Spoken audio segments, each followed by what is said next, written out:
السلام عليكم ورحمة الله. ودائما مع جديد اللاعبين المغاربة، وهذه المرة مع جديد اللاعب عبد الرزاق حمد الله حول التصريحات ديالو اللي قال، وكذلك حول التألق ديال أمين حريت، وكذلك ريان مايي. المهم قبل ما نبداو ما تنساوش ديروا جيم واشتراك في القناة وشي تعليق باش يوصلكم كل جديد.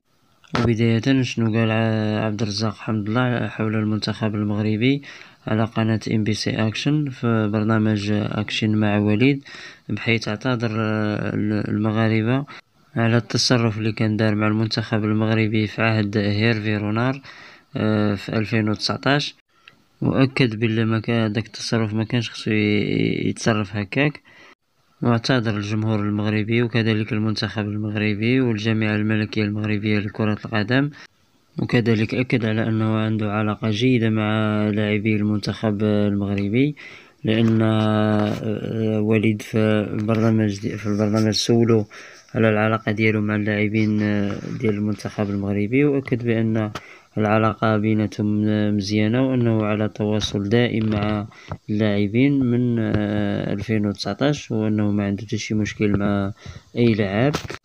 وأكد عبد الرزاق حمد الله بأنه كان على تواصل دائم مع المدرب المنتخب الوطني المغربي وليد الركراكي في الأيام القليلة الماضية.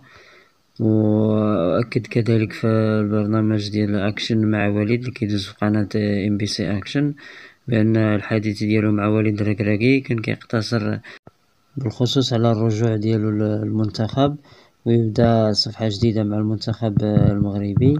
وكذلك لمح حمد الله على الحضور ديالو في كأس العالم بقطر 2022. هو ما أكدش الحضور ديالو في نهائيات كأس العالم، ولكن من الهضرة ديالو كيلمح ليها بأنه غيكون حاضر. والطريقة في الحوار ديالو مع وليد في البرنامج ديالو أكشن مع وليد كيبان بلا إن شاء الله غادي يكون حاضر في المونديال، وهادشي اللي كنتمناو.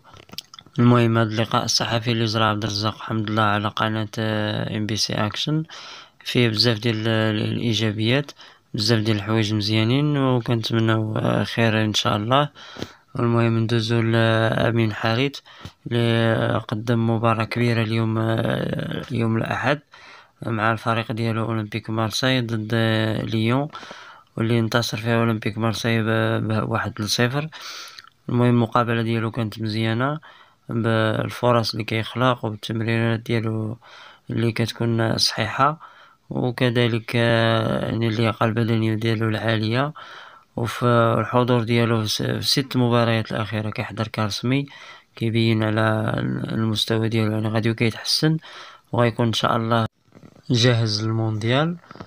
وكذلك ريان مايي اللي سجل مع الفريق ديالو ثنائية في الدوري الهنغاري مع الفريق ديالو فرينك فارويش، سجل الهدف الأول في بداية المباراة بضربة جزاء. من بعد ذلك الفريق الخصم كيعدل النتيجة وغيرجع في الأخير ريان مايي وغيسجل الهدف الثاني ديال التفوق على بعد 11 متر على المرمى، وغيخرج في الدقيقة 88. من موراه غيتسجل الهدف الثاني، هدف ديال التعادل غيسجلو الفريق الخصم. ورغم التعادل كيبقى الفريق في الصدارة 28 نقطة.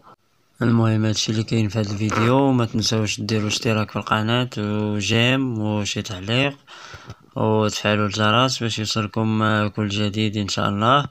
والسلام عليكم ورحمة الله.